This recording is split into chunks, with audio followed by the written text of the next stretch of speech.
Inaasahan bukas pa lang ay dadagsana ang mga pasaherong bibiyahe para sa undas, lalo pat holiday na sa Biyernes. Kaya nag-inspeksyon na kanina ang DOTC sa NAIA Terminal 3. May live report si Julius Segovia. Julius!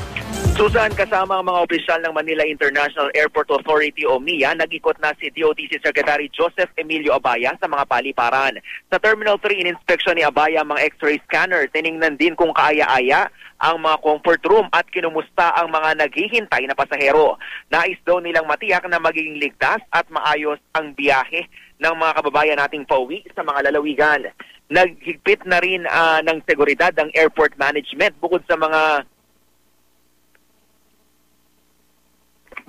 nakapwestong airport police, panay na ang ikot ng K9 units sa loob at sa paligid ng paliparan. Inabisuhan nila ang mga pasahero na dapat mahigit 2 oras na maaga sa takdang flight para hindi mahuli sa biyahe. Huwag na rin daw magdala ng mga ipinagbabawal gaya ng droga, baril, ammunition, bladed weapon, bomba at iba pa para hindi na maaberya. Tiniyak naman ng mga airline company na sapat ang biyahe para sa bulto ng mga pasahero. Bukod sa additional flight, Susan, magdadagdag din daw ng airline personnel, counters at help desk para umasiste sa mga biyahero.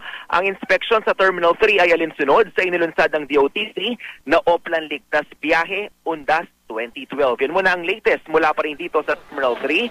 Balik sa iyo, Susan. Maraming salamat, Julius Segovia.